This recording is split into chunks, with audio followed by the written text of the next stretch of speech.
James couldn't even manage simple tasks around the house, so he suggested we should just end our marriage. James mentioned casually, a smug expression on his face, as he stepped into the hospital room where I lay.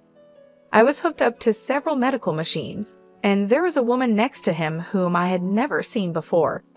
Little did James realize, I had amassed a fortune worth $10 million, making a divorce not just a personal turning point, but potentially a life-saving escape for someone like me, who had been merely a homemaker until now. All right, if that's what you want, I silently consented. Staying married to someone who resorted to mocking his partner, especially when they were vulnerable and unwell, was unthinkable. I dug into my bag, retrieved the divorce papers I had the foresight to keep on hand, and presented them to James with a smile. He took them, clearly pleased with himself. Now I can leave you behind. I'll be happier with her, so don't fret, James declared, looping his arm around the woman, introduced as Sophia Loren. She gave me a disdainful look and mockingly wished me well, now addressing me as if I had lost my status upon their departure. They left the room in high spirits, but their joy was fleeting. Left alone, I couldn't suppress a loud laugh. It was Friday, meaning the divorce would be finalized by Monday. The anticipation of freedom in just 3 days was exhilarating. My name is Mary Forleo, a 51-year-old homemaker from a modest farming background. Although I had no special talents, I took great pride in my extensive knowledge of cooking. James, my husband of the same age and a college peer, and I had both moved to Kansas City from our rural homes. Living by ourselves, I often prepared various meals for James using produce and rice from my family's farm.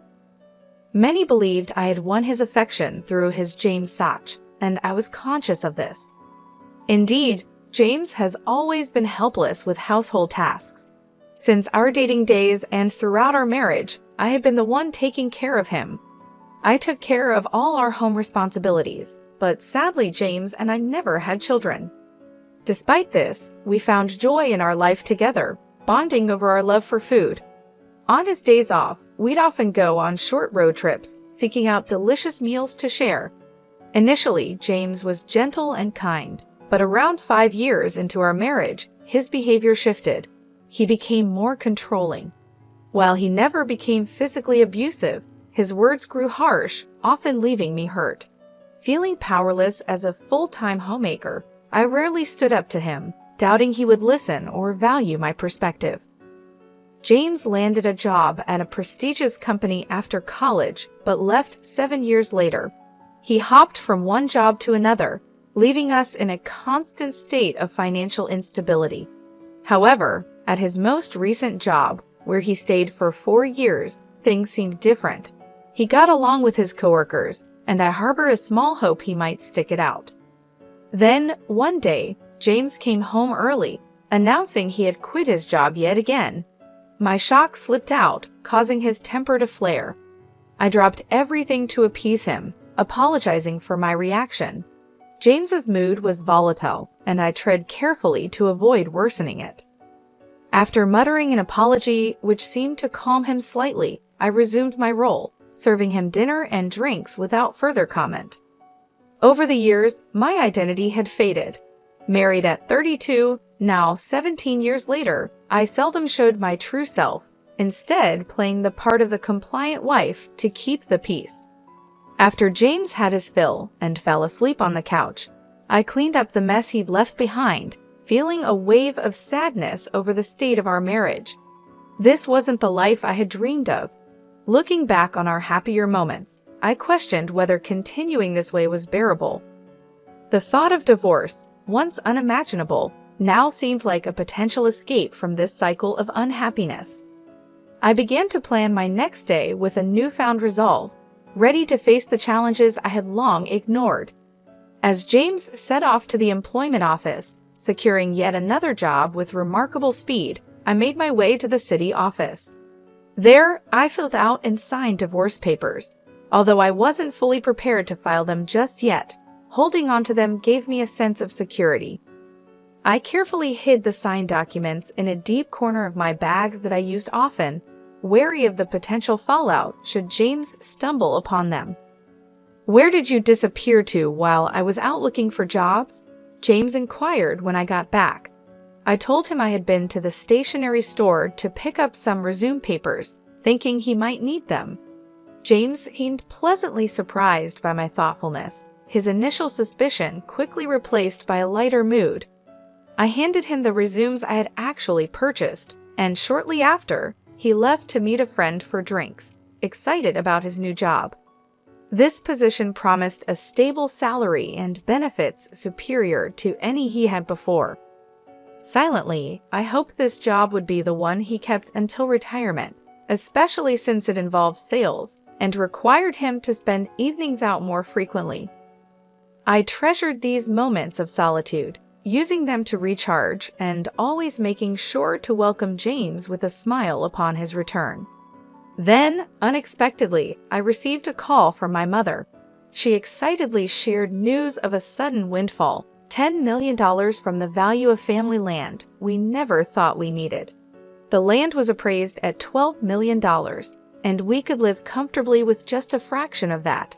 My mother, who had always been wary of James, especially after he became more possessive and even barred me from visiting my childhood home, suggested it was time for me to reconsider my life choices. She revealed that she had transferred the property inherited from my grandmother into my name to avoid inheritance taxes, providing me with an unexpected path to freedom. About a week later, I found myself in the aftermath of a traffic accident. Thankfully, my life was not in danger, but I would need to stay in the hospital for a week. After securing my belongings, including the divorce papers, in the hospital room's drawer, I contacted James to inform him of the accident. His first reaction was not concern for my well-being, but worry over who would prepare his meals during my hospital stay. This response further cemented my realization that my journey toward independence, fueled by my inheritance and the silent preparation of divorce papers, was not only necessary but imminent. I was on the brink of confronting James for valuing his meals over my well-being when I broke the news to him that I'd be hospitalized for a week. Apologizing, I suggested he find his meals elsewhere during my hospital stay. His reaction was anything but supportive. "Not even cooking for your own husband? What a lazy wife," he complained, before declaring he was on his way to the hospital. I had originally intended to discuss the inheritance with him that very night, but his response made me reconsider. As I lay in my hospital bed, hooked up to machines and undergoing various tests, I couldn't shake the feeling that my gut instinct about keeping the inheritance a secret was right. When James arrived, his harsh words stung deeply. Standing there with a smirk, he criticized my inability to manage household tasks even in my condition and suggested a divorce, demanding compensation. Next to him was a woman I didn't recognize, oblivious to the fact that I was worth $10 million. He didn't understand that for me, a divorce wasn't just an end to our marriage, but a crucial turning point. Finally, I resolved to end it. Confronting a man who could so callously insult his wife while she was vulnerable was not something I could tolerate. I handed him the divorce papers I had secretly prepared, watching as his smirk widened. "Now I can leave you behind. I'll be happier with her," he claimed, putting his arm around the girl he called Hannah. As they mockingly bid me farewell and left, laughing, I couldn't help but laugh myself. It was Friday, and the divorce would be processed by Monday. The thought of being free in just 3 days filled me with anticipation. The weekend passed quietly without a word from James, offering me a peace I hadn't felt in a long time, despite the restlessness from inactivity. Whenever I felt agitated, the nurses would encourage me to stay calm. By Monday evening, my phone began to incessantly ring with calls from James. Initially, I ignored them, but after half an hour of relentless ringing, I decided to pick up, curious about what he could possibly have to say after everything that had transpired. Upon answering James's persistent calls, his immediate shouting couldn't help but draw a laugh from me, which only fueled his fury further. He was irate that the divorce papers hadn't gone through as he expected. I couldn't resist chuckling as I informed him that I had preemptively filed a notice of non-acceptance, recalling how he used to casually threaten divorce during our arguments. I thought it best to safeguard against his impulsive decisions. James, flustered, demanded I withdraw the notice immediately. However, I stood firm, asserting my newfound resolve not to bend to his every whim. I calmly explained that any changes couldn't be made until after my hospital discharge, and even then, we would have to navigate the official procedures together at the municipal office. James's desperation, especially his eagerness to formalize his relationship with Hannah, whom he introduced as his new partner during my hospitalization, was both appalling and amusing. When I inquired if Hannah was the woman he intended to marry, James's confirmation only highlighted the absurdity of his situation. Since we were still legally married, Hannah was, in essence, his mistress. I maintained my composure in the face of James's irrationality, further agitating him by indicating that the division of our assets, including the complications arising from his actions, would be handled by my lawyer. I reminded him that I had diligently managed our home and remained faithful, placing the responsibility of our failed marriage squarely on his shoulders. James seemed confused, wrongly assuming that my inability to perform household duties while hospitalized constituted neglect on my part. I patiently explained that his failure to care for me and his expectation that I should cater to his needs despite my condition was unreasonable. Not only was it neglectful, but as an adult, he should be capable of managing his own affairs. James's attempts to justify his behavior with flawed logic were bewildering. He clung to the belief that his relationship with Hannah absolved him of any wrongdoing, dismissing the fact that his affair was a clear breach of our marriage vows. Despite his stubborn insistence, it was evident that his arguments would hold no water in any reasonable discussion, let alone in legal proceedings. His inability to grasp the gravity of his actions and the legal and moral implications of cheating was astounding, revealing just how diluted his perspective had become. Choosing to put an end to the unproductive exchange, I informed James that any further communication should be conducted through our lawyers. Cutting the call short, I didn't wait to hear his objections. Though he tried reaching out several times afterward, I steadfastly ignored his attempts, leading to his eventual silence. This brief respite was shattered the next morning, as my phone incessantly rang from 8 a.m. Answering the call, James immediately vented his frustrations about being unable to withdraw money from what he assumed was a joint bank account. Given that joint account holders typically have equal access, his difficulty puzzled me until I realized he might be attempting to access my personal account. Upon inquiry, James confirmed his intentions to withdraw from my account, igniting a tirade filled with irrational demands. James's outrage was unbridled, yet he failed to grasp the precautions I had taken the day before my hospitalization. Anticipating potential financial recklessness on his part, I had informed the bank to freeze any withdrawals until I could oversee them myself upon discharge. This precaution was vindicated by James's current actions attempting to withdraw funds from an account that, especially in light of our impending divorce, he had no right to access.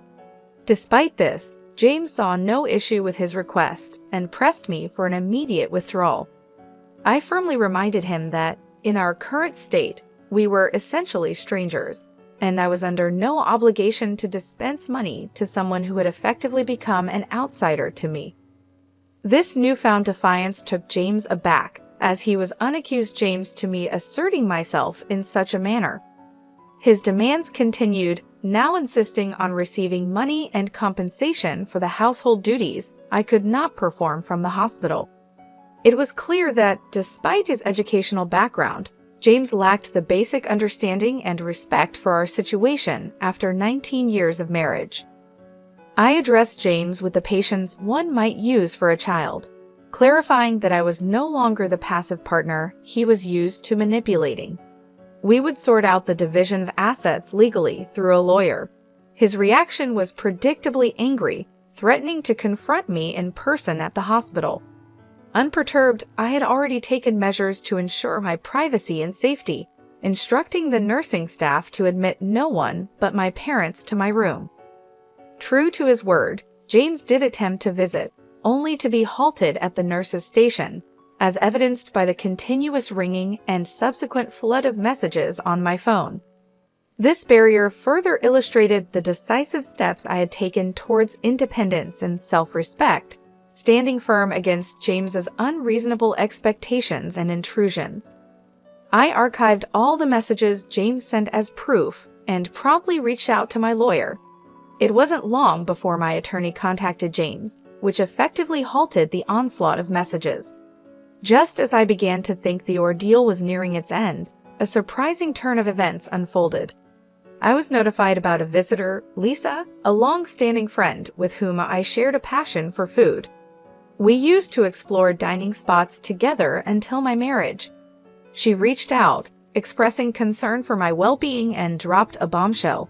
She suspected Hannah, the young woman seen with James, was involved in an affair with my husband. My shock deepened when I learned of Lisa's connection to Hannah. She was Lisa's niece.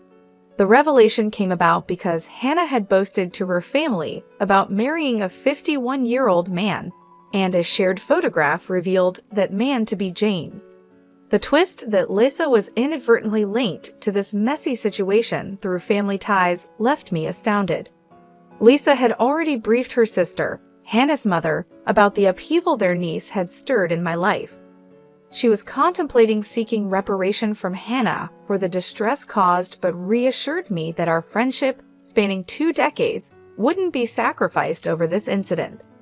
Lisa had arranged a meeting to resolve the matter and invited me to join, offering to provide photographic evidence of the affair. After my hospital discharge, I headed to a secluded dining room in a restaurant with my lawyer, where James and Hannah were indulging in a lavish meal. Their brazenness caught me off guard. James had the audacity to suggest I foot their extravagant bill, but I firmly declined, asserting they covered their own expenses. My primary goal was to negotiate the division of our shared assets. Ignoring James's disparaging remarks, my lawyer and I settled in and laid out the evidence of James's wrongdoing. We presented legal documents delineating James's liability and the proposed division of property, alongside photos Lisa had taken, capturing James and Hannah's intimate moments and Hannah with another man at a hotel. This evidence visibly unsettled both James and Hannah, disrupting their meal. Lisa's timely entrance further escalated the tension. She confessed to capturing the incriminating photos, leaving Hannah bewildered by her aunt's involvement. Lisa then took the opportunity to clarify her actions, emphasizing the importance of accountability and the consequences of Hannah's choices, all while supporting me through this tumultuous chapter. Her intervention not only reinforced our bond, but also underscored the complexities of personal relationships intertwined with familial connections. Lisa, amidst the unfolding drama, assured me of her continued friendship, despite her intent to seek reparations from Hannah. She condemned Hannah's behavior as reprehensible, especially after Hannah falsely claimed to be pregnant. When confronted, Hannah looked visibly unpregnant, leaving everyone, including James, astounded by her claim. It wasn't long before she confessed to fabricating the pregnancy tale, admitting her strategy involved targeting affluent older men, with James unfortunately ensnared by her deceit. She hoped the lie would prompt James to leave me, but with the truth out, James was at a loss for words, especially when faced with his financial incapacity to address the situation. Lisa resolved to have Hannah apologize properly later and escorted her niece away, leaving James and me to a tense conversation. James, now grappling with the fallout, attempted to salvage our relationship, suggesting a fresh start. He argued that my lack of recent employment history would hinder my independence, to which I confidently responded that my financial stability was assured, thanks to my significant personal savings, excluding him from any claim to it. This revelation, along with my intent to proceed with the divorce, underscored my independence and the end of our nearly 3-decade-long marriage.